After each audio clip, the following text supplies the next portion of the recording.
After a heartbreaking start to the season for Reading FC, the Royals evaded not one but two potential late comebacks to seal a pair of vital wins that could truly kickstart their season. A 3-1 win at home to Peterborough on Tuesday came courtesy of some spectacular strikes before Ovie Ejaria conjured up a 2-1 victory at Fulham, aided by plenty of last-ditch defending. Welcome to episode 272 of the Tilehurst End Podcast, the podcast by Reading fans for Reading fans. I'm Marc, Mayo, back in the host chair this week after what I'd like to think is a well-earned week off, and the man who dropped in for me and the Tilehurst End assistant editor, Olly Allen, is here with me this fine Monday afternoon to talk about a pair of wins for the Royals. How's it going, mate? Yeah, very well, thank you. Yeah, back on the other side of the metaphorical desk this week. But yeah, just about got my voice back after a brilliant away day on Saturday. Absolutely. The sight of the fans being back in the away stand and the packed Craven Cottage. Well, I suppose it's always packed when there's only three stands, but really good sort of championship atmosphere to it, wasn't there? And we'll get into that. We'll obviously, as I say, we talk about the Peterborough clash. And on Saturday, we're on telly, so we'll be talking about that later on. Before we get into that, though, as ever, big thanks to our sponsors, ZCZ Films, and our Patreon subscribers. And also a nudge, as always, to our Twitter newsletter, which has been up and running now for about 3 or 4 weeks. If you go on the Tilehurst End Twitter page, there should be a link right at the top for our review, which is sent out about every Wednesday, I think, at the moment, by the great Steve Curtis. So get on that, and that is your one-stop shop for your weekly roundup straight into your inbox of all things Tilehurst End and all things Reading FC. And we've got plenty of good stuff to talk about this week. So let's go into the recap and do that now. Come rain or shine, it's time to relive the latest match action with the recap. This podcast is sponsored by ZCZ Films, Reading's oldest ultras. Let's go chronologically then, because I know everyone's itching to hear about the Fulham win, but let's do Peterborough first. 3-1 win, swift with a free kick in the second half to get things going before quite soon after that, Tom Delibashiru hit his first Reading goal with a lovely arrowed finish into the bottom corner. Peterborough did get back into it 15 minutes from time, Olly, with a set-piece goal, surprise, surprise, but a fine strike from Delibashiru. Whether it took a deflection or not is not quite, but I think the jury's out on that to seal the win, and that got us over the line. Peterborough now 11 winless in Reading. I think 1968 was the last time Peterborough came and got a win in Berkshire against us. So this one it was so nice for Reading to get over the line and do it with a bit of a spectacular sense about it.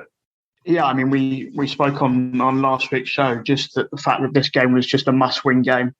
It didn't really matter how Reading got the job done, but the fact that they were facing a Peterborough side who had lost 6-2 to Sheffield United the weekend before, were around them in the championship table. It was simply a must-win, and to their credit, yeah, they did just that. For the first hour or so, I think people would have been particularly worried.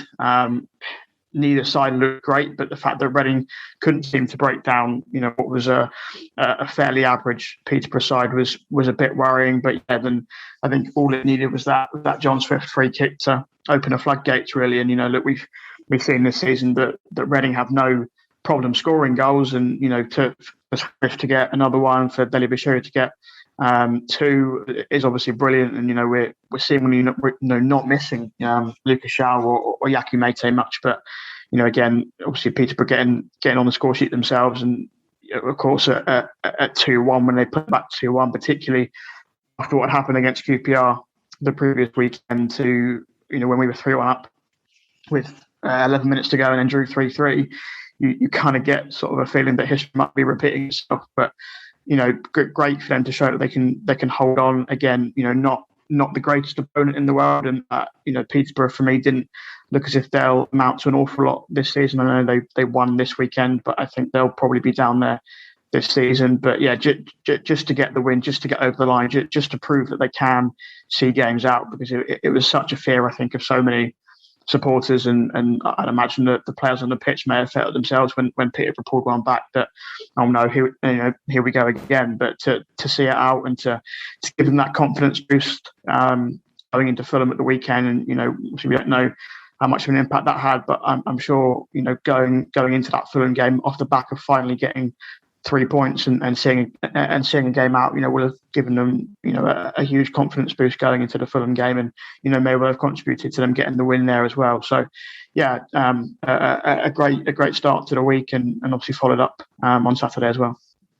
Yeah, that's a good point. I don't think you get the Fulham win without the Peterborough win. If we lose to Peterborough, I think the Fulham game probably turns out very differently. And as you rightly say, Peterborough aren't the best team in the league. But when we went to Fulham, they, technically speaking, were the best team in the league.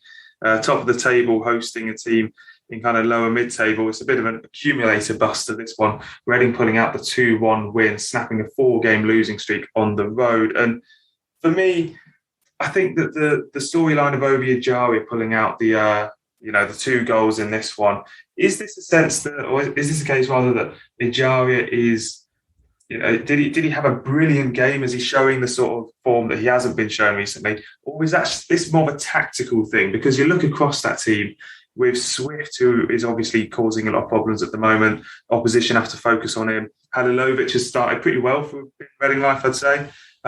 Junior Hoylett came up front, and we had Deli Bashiru in the centre mid as well, rather than having kind of 2 defensive midfielders. There's a lot of attacking talent in that team, and a lot of players that Fulham had to focus on. Did that kind of take the attention off of Ejaria in a way, and mean that instead of typically in the last couple of years, teams have just been able to double up on him or triple up on him, and he's struggled to deal with that. But against Fulham, had a bit more space, wasn't really the focus of their defensive efforts. And, that's what they learned, is that if you give Ejaria a bit of space, he's always got the talent to punish that. Yeah, I mean, and they might even have been complacent on him, as you say, off the way he started this season, obviously coming back from injury and then from COVID as well. His first game was QPR last weekend. Didn't really do an awful lot there, and was also not particularly a standout player against Peterborough. But we all know the quality that Ejaria has, and he was the star man really on Saturday, just with the 2 goals of genuine quality. They weren't just sort of run-of-the-mill goals. They were absolutely brilliant in very different ways. Obviously, the first one, cutting in from the left-hand side and bending it beautifully past Paulo Gazzaniga. And then the second one is I cannot find the words to describe it. I describe it as atmospheric in the player ratings. It's a beautiful ball over the top from Halilovic, and then the touch and spin from Ejaria. I don't think there are many other players in the league that can do that. The skill that he possesses is something else, and then calmly putting it past Gazzaniga, who didn't even move. It's an absolutely brilliant finish. But yeah, you're right.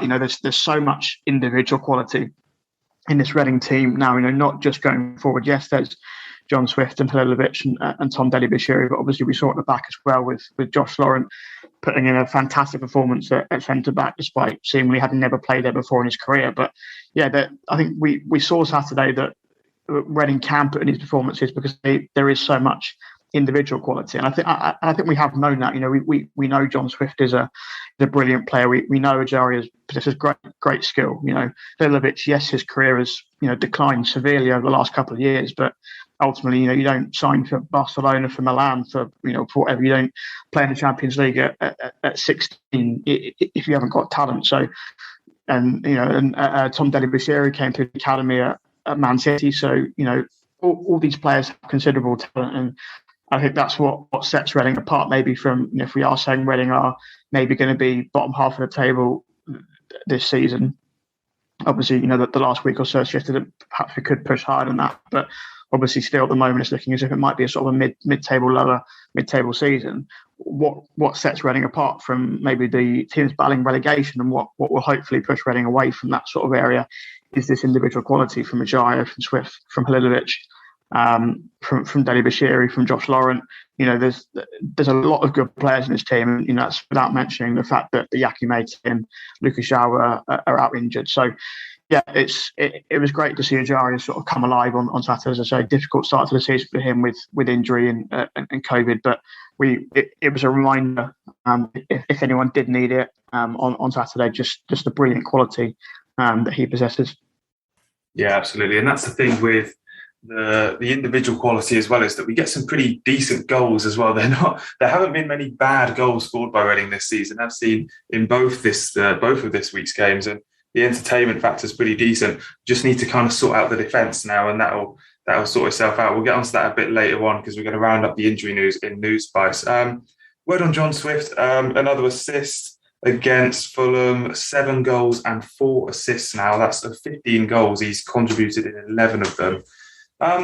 Obviously not his, not the standout game for himself. Ejaria was more the player against Fulham. But as we move into, past the transfer window and everything now, supposedly a contract at the end of the season, is there a better player in the Championship right now? And if so, what do Reading do about it? Yeah, I think the answer is no, really, to that question. I think that there's no one performing as consistently as John Swift at the moment. Obviously, Alexander Mitrovic was behind him. I think 1 goal behind him in the scoring charts going into Saturday's game, but he had an off day, really. A couple of shots wide and wasn't really that effective for Fulham. Whereas Swift, yes, he wasn't the standout player because Ejaria took that role, but he was still, crucial to everything Reading did. Obviously got the assist for Ejaria's goal with a fairly simple pass to him, but everything Reading did still went through John Swift. He drove the team forward. Some really nice sort of passages of play, sort of passes going through him. He's still absolutely key, and it is always a good thing that maybe he wasn't the one to sort of steal the limelight on Saturday, because you don't want to become reliant on one player. And obviously, it's brilliant to have someone of Swift's quality in the side, but you do want other players to step up because Swift's injury record is what it is, and he doesn't tend to complete seasons. He'll tend to have at least a month or so out each season, so you are going to need other players to step up. So it was great to see Ejaria do that on Saturday. But as I say, Swift was still sort of the hub of creativity in Reading's team, and he is absolutely crucial to how Reading play. And I suppose the discussion is always going to be around Swift this season about the fact that his contract is up at the end of this season. We spoke about it last week as well, and ultimately I think it just sort of seems that there's very little Reading can do. We're unlikely to have the finances to renew his contract. Whether someone comes in from him in January or whether he signs a pre-contract agreement, I don't know. But I think it's just going to have to be a case we might have to just simply enjoy Swift while he's here, and then wish him well for pastures new. But yeah, he's absolutely on fire at the moment, and there's nothing I can really say about him that hasn't been said already, because he's been brilliant. We've known his quality throughout the 5 years that he's been here, but this now is really the most consistent he's performing for Reading, and yeah, he's been brilliant. Well, I suppose that's the only thing I can add is that there have been lots of players in the past who have turned up in the last season of their contract and performed very, very well, gone and got a big contract elsewhere and not quite hit the heights. So maybe Reading will be the beneficiaries to an extent of that for John Swift. But hopefully, I think realistically, you're looking at promotion if you want to keep him, or something else spectacular happening. Final points then for this game. Reading have now seen all 9 games this season, have seen both teams score, all 8 games rather, have seen both teams score and produce over 2.5 goals. This one, again, Fulham was very, very active in terms of Fulham creating chances against us. Luke Southwood with some heroics at the end. Is there a bit of a sense we got away with one? The chances that Fulham created, certainly some good chances in there. There was a chance when Dick over Reed hit the post at the end of the first half, which was very much created out of our own kind of letting a ball just drift across the 6-yard box without really doing anything about it. Reading aren't going to play teams as good as Fulham every week, but if we are going to, be pushing up the table a bit more, we do still need to sort of cut out the defensive mistakes and really just continue to find a way of tightening up more at the back. Yeah, I mean, look, we were all worried about Fulham going into this game, and obviously for good reason, because they do have so much quality in their side. And I think despite the result of the weekend, I think they'll still comfortably be up there at the end of the season fighting for promotion, and we'll probably get into the top 2. And I think ultimately for them, it was just an off day in terms of finishing on Saturday, and also Luke Southwood had a brilliant game, which we haven't really mentioned yet. He was outstanding, and it's really his shirt to lose now. Raphael's injury, but particularly that save at the end to deny Josh Onomer, just brilliant, reflex actions with his right hand, I think it is. I've just been watching that save over and over. It's just absolutely brilliant. I'm not really sure how he has the reflexes to save that, but yeah, he had a great afternoon. But yeah, I think it is worth mentioning that Fulham did have a number of chances. Bobby Reid in particular probably could have had a hat trick in the first half, and yeah, as you say, they hit the woodwork twice at the end of the first half as well. So look, there was obvious quality in that Fulham side, but I think for the most part, Reading dealt with it pretty well. As I say, Josh Laurent had a brilliant game at centre back. Michael Morrison alongside him, who's not started the season in the greatest of form. It was more the Morrison that we saw last season, really, on Saturday. He was organising the defence, particularly with a fairly, obviously, with Josh Laurent next to him. He hadn't played centre back before, with Babarama at left back, who is still new to this team. So Morrison did a very good job. Obviously a shame to see Tom Holmes got off injured in the first half. But I think in general, yes, that clean sheet is still eluding Reading at the moment. We came very, very close to it on Saturday. But, there are certainly signs that this defence is beginning to shore up. We had after shipping 4 against Huddersfield and 3 against QPR, we now only conceded twice in 2 games, which is, say compared to the record earlier in the season, isn't too bad. So, hopefully that clean sheet comes soon, and there are certainly signs of improvement. Did Fulham get lucky? Did Reading get lucky? I think you have to give credit where it's due to Reading in the fact that they did defend very well. Yes, Fulham missed chances, but Reading did make it difficult for them. I'm not a huge fan of XG, but obviously the XG points towards that Fulham should have got the win. I think Fulham 2.6 XG compared to Reading 0.9 XG. So take from that what you will. But I think ultimately you have to praise Reading for being clinical and also for limiting the threat that Fulham had, and a huge portion of that credit has to go to Luke Southwood in goal and Josh Laurent at centre back. Yeah, I wouldn't go as far as using the word lucky either. I think the lucky would imply that Reading kind of authors of their own downfall, and yet I think most of Fulham's chances, you have to at the end of the day realise that they got players like Mitrovic, Harry Wilson, who are going to create good chances, and that's what they'll do pretty much in every home game they'll do this season. At least they will cause teams problems, and if you deal with those problems, you'll get a good chance, and that's what Reading did. Even if there were a couple of Fulham misses in there. So final point then, 3 points off the playoffs. Reading are now 3 off the drop zone as well.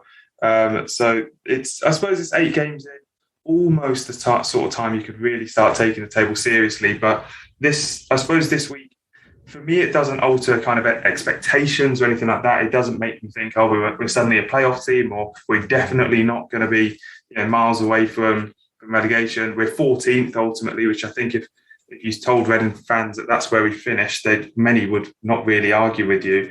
So I think that this is more of a leaping off point. This is either Reading are going to go into the next couple of games. We've got Middlesbrough who are doing a bit badly, Derby coming up as well. If Reading can take this week into those games and to produce a really good set of performances, get another couple of wins in the bag, Cardiff away coming up as well, get 6 points or 7 points out of those games, then yes, that's when the expectations start to change. But off this week alone, I think any team can put together 2 wins over the course of the season, and we can enjoy it and certainly savour it. But for me, I think it's just, it's something to savour in and of itself. It's not something that we need to apply to kind of the bigger picture just yet. Yeah, and that's the nature of the Championship. Teams can put strings of 2-3 wins together, and then they might go and lose 3 in a row. And that's just the beauty of the Championship. And yeah, we spoke after the Huddersfield defeat and said how this period now, up until the October international break was crucial. Most of all really for Darko Panovic's job. Which obviously that seems to have died down a little bit now. So the fact that we've taken 7 points from this week, QPR, Peterborough, Fulham, I think that's a brilliant return, really, based off the fact where QPR were when we played them, and obviously Fulham as well. So, yeah, there's definitely an opportunity in the next couple of weeks. Middlesbrough don't seem to be amounting to much this season, and obviously Derby have their own problems off the field. They beat Stoke at the weekend, so certainly don't take them for granted. But yeah, it is a big opportunity. I think what this week will have done more than anything will have been confidence. I think, we came in off the back of the international break, having just been, battered 4-0 by Huddersfield, and everyone was probably, the lowest they'd been really since Panovic has come in. But, just for the team, I think this week will have been huge, going away to the league leaders, to the top scorers, a side who were in the Premier League last season, and getting a win, will do wonders for team morale. And, you're starting to see now, the summer signings bedding in. Halilovic, brilliant again on Saturday, getting the assist. Drinkwater came in for his debut and did okay. We're seeing Tom Ejaria now really come into his own. I thought he was brilliant again on Saturday after his 2 goals on Tuesday. And you're starting to see this squad come together now. And I think, August, it was almost a bit of a full start for Reading, with all the injuries, the squad being padded out by academy players, which it just still is to a certain extent. As I say, you're beginning to see Panovic's squad now come together, and it's, to coin the cliche, it's the trust the process argument that, things aren't going to happen overnight, but things are now starting to click together, and the mood might dramatically change again if we go and lose to Middlesbrough and Derby. But there's certainly been signs now over this last week that Reading have more than enough to compete in the Championship this season. As you say, probably not playoff material, but I think certainly good enough to be in and around that mid-table area, and maybe pushing high. But yeah, it's done wonders this last week for the mood and the confidence around the club, I think. Well, let's hear from Veljko Paunovic himself to round off the recap, and then we'll be going into Mailbag to hear what you think on Reading this week. I think today there was a special moment, and I think the Lions on the field and Lions on the stands had a great connection with our fans. I'm very grateful also to our fans for their support. That was amazing and fantastic. Also, farewell after the game. I think that's the character, that's the identity we have to keep forging, and always always go back to it when it's hard, when it's difficult. And to be fair, when we considered today, we also said we played against a great team, and it was very hard to consistently match up their attacking potential. But I believe we didn't crumble in that moment, and for the first time, we could manage to grind out the 3 points away in this season, and it's a great thing, great feeling to be the part of the team today. For all the latest Reading news, analysis and opinion, visit the website at tilehurstend.com. Getting those questions to the Twitter and Facebook to have your say in the mailbag and to guide our conversation. Also, there's the Gmail address, tilehurstend@gmail.com. That's the tilehurstend@gmail.com to fire in any questions you have. Alice has done it this week, saying, when are people booking the Purple Turtle up for promotion party? He also saying, would you start Scott Dan or Josh Laurent at centre-back next time out? Ben Thomas adding, if the world is invaded by aliens, which one person would you send to fight them, and why would it be Josh Laurent? I think the performance, it almost doesn't surprise me, Ollie, to be honest, because Josh Laurent, we know that he is such a box-to-box midfielder, and he's added, I think this season in particular, he's added a bit more of an attacking dimension to himself, more of an ability on the ball. But we spoke last season so much about how him and Andy Wintermaster were such good defensive midfielders in that pairing, and to drop him back into centre-back. And I think, obviously he's had a brilliant game, but almost I'm not surprised he's had a brilliant game, because we know just how good he is. And central midfielders in particular, you have to be a jack of all trades. And for him to come in and do a good job, I suppose it is almost the last resort now, because we're kind of thinking about who we want at centre-back, with McIntyre, Holmes and Moore out. As maybe Holmes, we don't know how long he's out for, but Moore certainly seems to be weeks. McIntyre, I think a couple months still left. Scott Dan has come in, but he's not played a minute of football this season. And also, would you really want to play him alongside Morrison? That's a kind of League One Chiellini and Bonucci kind of lack of pace sense, isn't it? So I think that for me, you got to give it to Laurent next weekend and just let him do what he does, because he is certainly at a Championship level. He can do everything. Yeah, I'm not sure if you said to me a couple of months ago to be playing Josh Lauren at centre back, in the first 10 games of the Championship. I think I'd have laughed my head off. But yeah, no, he was brilliant on Saturday. As you say, not really a surprise. I mean, you have to give him an immense amount of credit. Not to my knowledge that he's played centre back before, but yeah, he made it look so easy. And I think I wrote it in the player ratings, but there are very few players that I watched in a Reading shirt that go about their job with such ease and such professionalism. He just does it brilliantly. Everything he does, it's not flashy. It's not skillful. It's just getting the job done. And Laurent does that brilliantly. Breaking up the play, making deceptions. Just showing passion. For the shirt and for the club. And sometimes that's what you want as fans is for players to give 100%. Is for them to show pride in playing for Reading Football Club, and Josh Laurent does that. He's bought into the club, he's bought into the fan base, and you saw him celebrating in front of the away end on Saturday. The knee slide, the beaming smile across his face. He clearly loves being here. Whether he's here beyond this season, I don't know with his contract and stuff, but he's been a brilliant addition, and obviously signing from a free last summer as well. He's got to go down as one of our best bits of transfer business over the last decade or so. He's been absolutely brilliant, and yeah, I think you'd be hard pushed not to start him at centre back on Saturday against Middlesbrough. Whether he wants to, I don't know, but obviously Drinkwater can come in and play midfield, or if Brendan Motter's back, I'm not sure.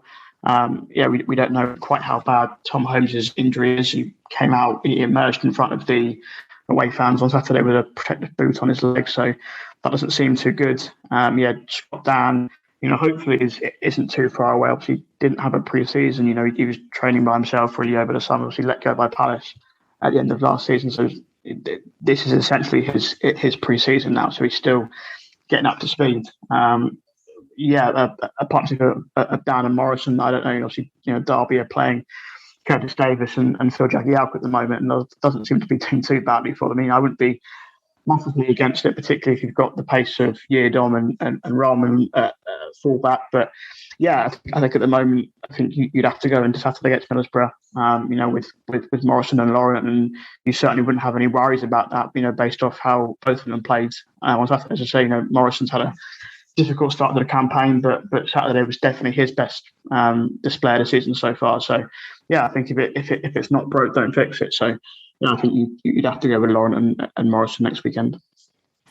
Yeah, and adding actually that Lawrence won the ball for the first goal, just to underline his defensive prowess. Whether he's got facing Middlesbrough and a Neil Warnock team, whether you've got the aerial capabilities that necessarily may need to face that sort of team, is a little bit TBC. But I certainly think if it's him or an unfit Scott Dan or maybe an academy player such as Nelson Abbey, I think I'd go with Josh Laurent. Steve Lewden, also on the topic of team selection, how will Raphael get back into the side after the Southwood show? Olly, you sang his praises in the recap, and it certainly was. I was trying to analyse Luke Southwood, and I suppose it's difficult with goalkeepers because maybe you don't see the whole thing, and particularly, just as a first kind of glimpse at him, we've only really seen him for 3 games now, really, in a Reading shirt. And I find he's one of them, probably since Alex McCarthy, the most agile goalkeeper that we've had here, because the way he leaps across the box and everything, his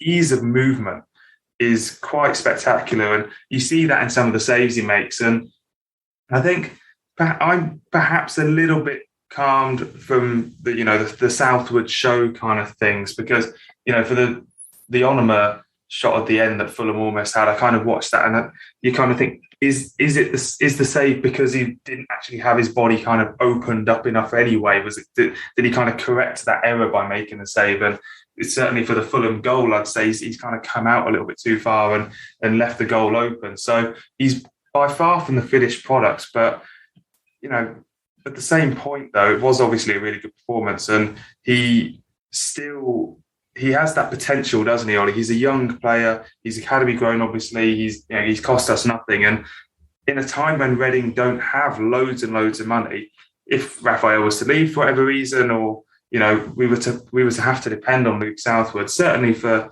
the next few weeks, I'm very happy to give it to him, because with goalkeepers, you have to give him that chance, and he's got that talent. He's made the performance now that shows that he can handle himself against the very best of the Championship. And whether he can do that for 8 weeks, 9 weeks, or months, whatever, we'll find out. But I think he's earned that right to show us whether he can do it over that period. I think that's exactly the case. Yeah, ultimately, if you give him that chance and he's taken it brilliantly in the last couple of games, he absolutely deserves the chance to keep his place. We don't quite know when Raphael is going to be back. Obviously, his injury is not as bad as was first feared, but yeah, I think it has to be Luke Southwood's shirt to lose now. Obviously, he has a certain level of sympathy because he's an academy player, so that certainly counts in his favour. But yeah, I think, as you say, he's not the finished product, but Saturday, yeah, he was very, very good. The agility thing, obviously he's not the tallest goalkeeper. I think he's probably only about 6'1", so he's not the tallest goalkeeper in the world. But yeah, that does allow him to spring into action, to jump and collect crosses very well. So I thought it was brilliant on Saturday, and I have to say I'm eating a bit of humble pie really a little. I think when it was announced that Raphael would be out for a couple of games, I was a bit worried about whether Southwood would be good enough to step in. I wasn't overly impressed really with what I saw in sort of cup games and the Huddersfield game at the last game of last season. But yeah, he's come in, and he said in his interview after the Fulham game that he sort of thrives off playing in front of a crowd, and maybe that's it. Obviously last season he was playing behind closed doors, and in cup games the attendances aren't great, but he seemed to thrive off playing both in front of a packed away end in the first half and a hostile home crowd in the second half. So yeah, definitely his shirt to lose now. Ultimately that's what you have to do with goalkeepers. Until they make an error, there's no sort of real justification for them to lose their place. And I think Raphael's not been perfect. There were little sort of murmurs about him before he got injured, and certainly he's not quite the same player he was in his first season with us, where he was very, very good, and obviously I think he won the club's player of the season award. So he's not at that level, and sometimes it takes that injury to a first choice goalkeeper to give someone like Southwood the opportunity, and he's taken it with both hands. It's always great to see an academy player come through. The question marks whether Southwood would make it at Reading. So for him to get his chance, it's obviously brilliant to see, and long may it continue, and hopefully a clean sheet isn't too far around the corner. Yeah, that's definitely the next thing that Reading need on their agenda. A couple more questions there from the Mailbag. Tom saying, what year will Ejaria win his first Ballon d'Or? Certainly a step closer to it after Saturday. And Matt Williams saying, Couple used to talk a lot about players who were used to winning or used to losing. Do you think that's been a factor recently? We don't now have more Raphael, Rinomhota, etc., where conceding a lead was just an inevitability. Drinkwater, etc., bring winning mentalities with them. I kind of 50-50 on this as a concept. I think certainly, obviously, winning mentality is important. I also do think that fresh faces coming into the squad, certainly a squad that needs a bit of a turnaround, is really useful. You can imagine the Reading players knowing that they've lost a couple of players going into pre-season, and then finally getting those men through the door, basically when the season's already started and the defeats have come, certainly is a bit of a boost. But at the same point, players like Raphael, Rinomhota did have a really good season last year, did finish quite high up the table. And whether they were used to losing or not, I think perhaps for me, Olly, it's more of a management aspect than the individual players. I find it starts with the manager and whether he is able to kind of bring teams through. You watch certain managers who are, the great winning manager, someone like Mourinho, for example, really knows how to manage his players through that last 15, 20 minutes. And perhaps that's the thing that Reading have struggled with, is that Paunovic hasn't really been great at managing games. And obviously the players play a role in that. But what do you think? Do you think that it's the kind of new players coming in that have bred a bit more of a winning mentality? I think it's a bit of both. I think you're right to say that just the injection of fresh legs, really. They bring a bit of a fresh life to the squad. A bit of a buzz around the changing room. Particularly when whether they're exciting young players like Tom Delibashiru, or they're experienced players like Dan, Drinkwater and Hoylett, so to speak. So yeah, I think it's definitely a bit of both. I think it's it's not as simple as saying, "Oh, Reading have won 2 games now that Liam Moore is at the side."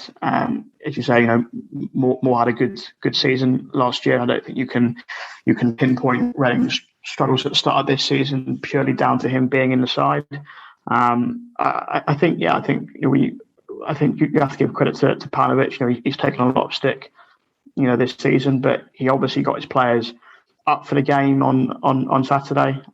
He managed the game, pretty well compared to previous games this season. Bringing on George Puskas and Dejan Tetek right at the end of the game, which probably sounds like a very simple thing to do, but obviously, against QPR last weekend, his game management was brought into question with the Tom Holmes sub for George Puskas, and but it was a contrast on Saturday where it was he brought in those players just for fresh legs, really more than anything, to help see the game out and just to give a bit of an energy boost to Reading. So yeah, I think it's a bit of both. I think as you say, it's harsh to say that players like Moore and Raphael and Rinomhota are used to losing, but certainly bringing in players like Danny Drinkwater, who hasn't played for consistently for 3 or 4 years, brings that experience, and that's really what that did. This Reading side needed this summer was bringing in just knowledgeable heads, just experienced heads who have played in this division. Like Hoylett, like Scott Down, who's obviously played in the Premier League for many years. So, yeah, I think it's a bit of both. I think you have to give, as with when you're losing games, whether you want to blame the manager or the players, you have to, when you're winning games, you have to credit, both the manager and the players for making it happen. And Badger saying, I think this result puts to bed the Pauno out argument. Give him the resources and he will deliver. How can people doubt him now? I think certainly it puts to bed the argument for the next couple of months. Really, ultimately, Ollie, we've got to find someone to replace some Paunovic who is better if we were to sack him. And really, I think that at this level with our financial situation, it's all been said, but that getting rid of Paunovic is only kind of 50% of the decision that you have to make. If you sack a manager, you have to find someone to replace him, and he knows the players. He's been really important to getting the signings and everything like that through. He's apparently played a much bigger role with that. So I think for the benefit of this result or these 2 results is that we don't have to really be worrying or looking over Twitter expecting news about potential meetings with the managers and that sort of stuff. And hopefully it's just something that we can not really concern ourselves with for the next few weeks at least.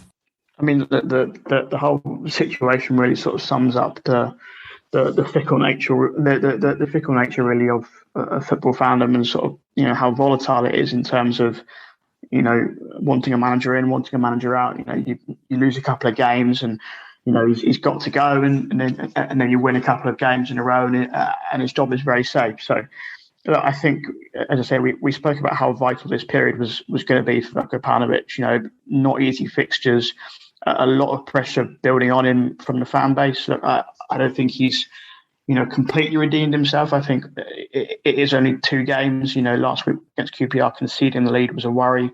It is only 2 games, 1 game against the side in Peterborough, who I think struggled this season. Obviously the Fulham result was one of the best results we've had in his tenure. But if he goes on to lose the next 3, the mood will change very dramatically again, and it is very hard to see what happens next. I don't think anyone would be so confident to predict that we're going to win the next 3, but I don't think anyone's also not doom and gloom enough to say we're going to lose the next 3. So it is very difficult. He's certainly bought himself time, I think, with these 2 results, and that's what we spoke about. But what he needs to do, who knows?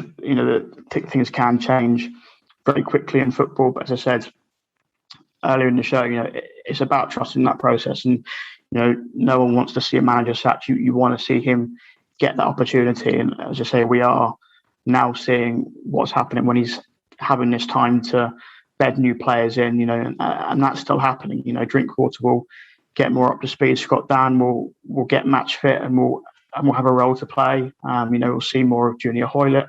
We'll see more of Halilovic. We're seeing what Tom Bashiri can do now. He's had a month to bed into the club and getting game time. So I think it is, it's still improving and a still learning squad. Ultimately still an improving and still learning manager. So we have to give him that time, and particularly, as I say, with the squad, still developing as it is, with players coming back from injury. He has more players available to his disposal. He doesn't have to put academy players on the bench. So yeah, he's definitely bought himself that time. I think people certainly weren't willing to give him that time before this week, but I think these two results and these two performances, and particularly just sort of the whole mood around the club, that the result against Fulham has given everyone. I think that's certainly, I agree with Badger, sort of put the sort of Pauno out rumours to bed for now. But as I say, things can change very quickly in football, and if we're again down the bottom 3-1 the next international break, there'll be people calling for his head again. So it is a very volatile situation, and he's not quite out the woods just yet. But hopefully, this is now where Reading kickstart their season, and we go on and hopefully make it 3-4 wins in a row over the next week or so.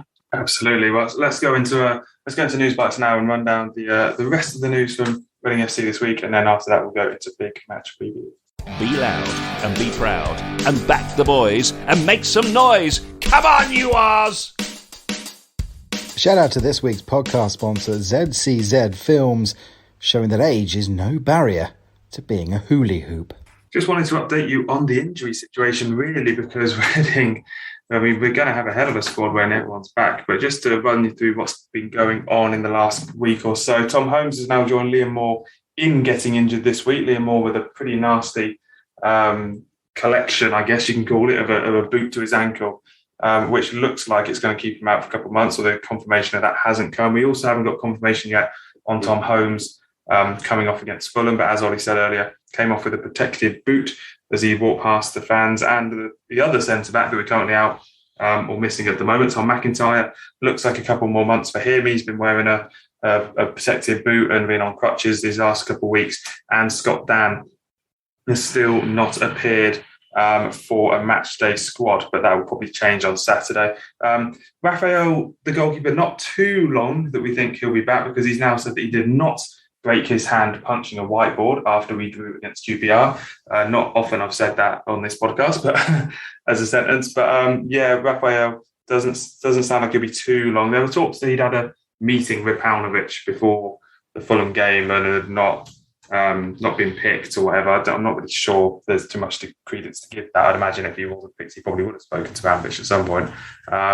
But obviously we've got Southwood is fine at the moment. Anyway, also currently missing Lucas Shaw, Yaku Mate, Femi Aziz, Andy Rinamosa and Philippe Araruna. Yes, he still does play for Reading. So, Ollie, I guess the thing here is that when all these players are back, we're going to have a really big squad, and B, quite a very full championship squad, actually. Yeah, I mean, that's what I was just saying, when these players come back, and there's more options at Paunovic's disposal, it looks a very decent squad indeed. And, you have to give, Paunovic credit, and obviously it has been a mitigating factor in the first few weeks of the season that all of these players are out. So, yeah, it's disappointing, of course, for Tom Holmes. It was a big opportunity for him at the weekend, obviously Moore getting injured in midweek, and Holmes would have thought it's a big opportunity for him over the next couple of months, obviously with no real competition, with Scott Dan still finding match fitness. So a shame for Tom Holmes, but yeah, look, there's an awful lot of potential now when this squad comes back. Whether more players get injured, I don't know. I think you look at someone like Philippe Araruna, who's not played, I think, probably since pre-COVID, I think, so he'll almost be like a new signing, whether, we still don't really know quite what sort of player he is, or sort of quite how good he is. So, he himself will be almost like a new signing if he does get some game time under Paunovic. So, yeah, there's a lot of quality sitting on that treatment table at the moment. So the squad and the starting 11, can only get better when these players come back. Yeah, I certainly think that it's going to be an interesting a fight at the team sheet whiteboard almost to get back into that team in February. And if Reading can keep themselves in contention until then there's certainly going to be an interesting end to the season ahead. Let's catch up with the other teams then of Reading's weekend. The under-18s drew 1-1 with Derby in the Premier League Cup, opening up their campaign. The under-23s, they face Norwich at the Select Car Leasing tonight, aka Monday night. That's at the Madstad. A week ago, they lost 2-0 to Nottingham Forest. And the women's team, they got on a weekend off this week because of the internationals, but it's a tough start to the season so far. Quite an unfair 2-0 defeat to Man United, which included a goal going over the line but not being given, was followed by 4-0 defeat to Arsenal. And they've now got Spurs, who have started well, on Sunday the 26th. That is away at Tottenham. So something hopefully for the women's team to bounce their season off to a good start. You can catch reports from these games, particularly the women's and the under-23s, this season on the Tilehurst End website. Hopefully get a bit more coverage into them so that you can find out what's been going on and keep track of the other Reading FC teams away from the men's senior team who face Middlesbrough on Saturday. So let's go into Big Match Preview. Talk about that now. You're listening to the Tilehurst End Podcast by Reading fans for Reading fans. Well, Middlesbrough have had much quieter games than Reading so far. 5 games have been below 2.5 goals compared to 0 for Reading. And it's on telly, so we'll find out which is going to prevail, the kind of boring Neil Warnock football or the very entertaining Veljko Paunovic football that we've had so far this season. 12:30 kickoff on Saturday on Sky Sports for Middlesbrough. They've had 1 win in 6, Ollie. They're 16th, having lost to Blackpool on the weekend. That was a 2-1 defeat. They led and then only conceded 1 shot on target and lost. So quite a feat there for Middlesbrough. And actually, this is a little bit of a bogey team because Middlesbrough have beaten Reading 8 times out of their last 9 meetings. 1 draw in that. So Reading haven't beaten Middlesbrough since 2015. So this is, you look at the Middlesbrough side of the form and you think perfect. And then you look at the kind of history between the teams. You realise this is actually a bit of a bogey team for Reading and that getting a result it'll be difficult. Yeah, it's always a strange one against Middlesbrough. You always look at them and think that it's going to be a tough game. And I think it will be on Saturday, particularly, under Neil Warnock. They've not had the best season so far, but they're certainly not being outplayed in games. But, looking down their team sheet, there's not really any players that particularly jump out at you. A lot of sort of run-of-the-mill championship players, the likes of, Johnny Howson, Lee Peltier, Grant Hall, and then also this summer they seem to sign a couple of players from overseas, Marc Piero, James Lee Saliki, Andras Sperara. I don't know how you pronounce it, but they don't really seem like Neil Warnock signings. Neil Warnock signings are the likes of Matt Crooks and Uche Ikpeazu, who seem more sort of Neil Warnock signings. So I don't know whether quite this sort of some recruitment going on behind the scenes that Warnock's not quite on board with. I don't know, but for whatever reason, it's not quite clicked for them this season, and that there shouldn't really be an awful lot for Reading to fear, particularly off the back of the Fulham win and the confidence boost that's provided. But as we say, this is the Championship, and every game's a tough game, and as I say, Warnock sides are hard to beat. They're not getting outplayed in games, so it's certainly going to be a tough physical battle. You know what you're going to expect when you come up against a Neil Warnock side. So yeah, I'd like to think that the Reading would certainly get at least a point out of it, and hopefully a win, particularly with Middlesbrough's form. And as I say, no real star players in that side, but yeah, who knows? I think, as I say, the Championship can surprise you, and it's not going to be an easy game. That's for sure. The one question I have then going into this, one that we haven't covered yet at least, is do you go with Junior Hoylett or George Puskas up front? He seemed to have a bit of a better game against Peterborough Puskas, and Hoylett was perhaps a bit of a horses for courses input against Fulham, with Reading clearly being kind of going out on the break and wanted a bit more pace and a bit more trickiness.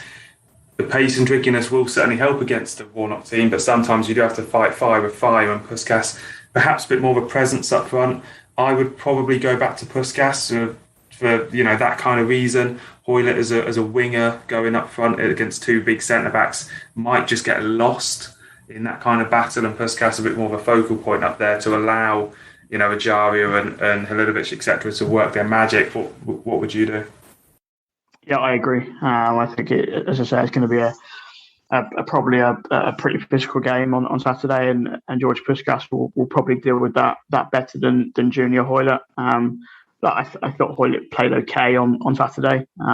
It was certainly a tactical decision that I was surprised by. Probably not one I'd be overly keen on seeing again. As I say, I thought he was okay. I think particularly for someone who's not a natural striker, I think he obviously sort of provides the trickiness that a natural winger provides. He was a bit of a nuisance for Fulham's defence. Sort of certainly gave them something to think about, and as you say, maybe took the attention off the likes of Ejaria and Swift and Hill a bit. So I don't think he's a bad option to have, particularly in the fact that we haven't really got many other options up front apart from George Puskas and a couple of academy kids.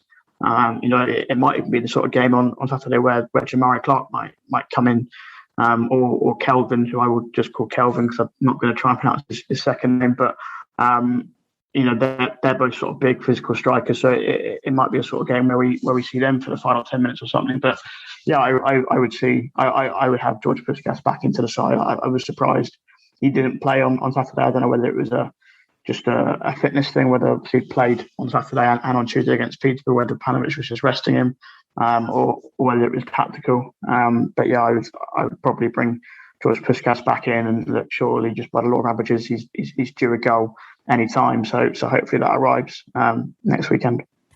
Yeah, that sounds nice. Certainly, he is absolutely due a goal. There's no doubt about that.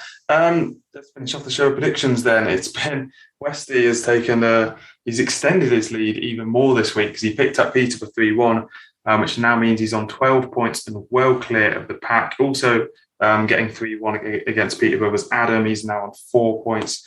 So Westy leads on 12. Olly, you're on 5. Adam on 4, and then myself, Sim, Handbags, and Ben all on 3 points, just picking up a few results rather than the correct scores so far. So I'll start us off then. I think this is going to be a 2-1 Reading win. Feels like a familiar scoreline, but I do think Reading have it in them to go and get this bogey off their back that is Boa and, of course, Warnock. What would you say for this one? Yeah, and that is a remarkable lead this early in the season for Westy. 7-point lead after 8 games. I'll also give a shout out to Sim, who was the only one to predict a win against Fulham on Saturday. And I had 1-1 for Fulham. I put 1-1 for Fulham. I was like, that's really optimistic of me. I'm probably not going to get a point there. It wasn't even optimistic enough. Yeah, I think I was just confident it's going to be a very, very heavy suit. But as I say, that even that goes to prove just what a brilliant result it was. But as I said, there's not. I don't look at this Middlesbrough side and think there's an awful lot to fear. There's a famous last words, I suppose. But I'm going to back us our first clean sheet. I'm going to go 2-0 Reading. 2-0 Reading then. Lovely. Well, that is certainly going to be a good Saturday lunchtime in front of the TV if it does come off that way. As I say, Middlesbrough do have a very good record against Reading recently. But it's these sort of records are made to be broken. And this last week has certainly broken some of the scepticism around Reading. It's been a fine ride to get a couple of wins, and also this has been a very entertaining start to the season as well. There's no doubt about that. Plenty of goals. Let's see how we can test that up against Middlesbrough on Saturday. Olly, as always, a pleasure to have you on the show. Cheers. Thank you very much. And we will be back after that Middlesbrough game. 12:30 kickoff on Sky Sports. It is on Saturday. A chance for the Reading to finally show in front of the watching world that we are back and well and truly in this championship dogfight. Until then, thank you for listening. Come on, your arse.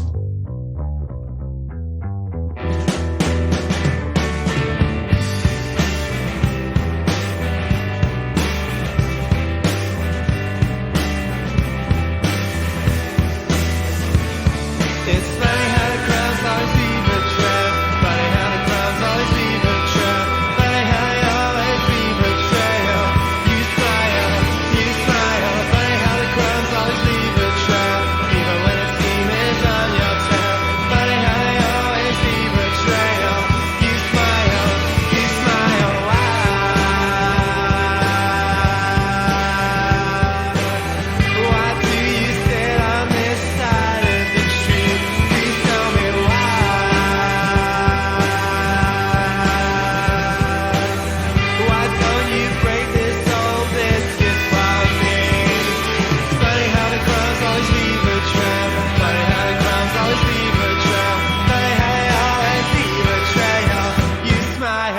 You smile, funny how the crowd's always fever drunk, even when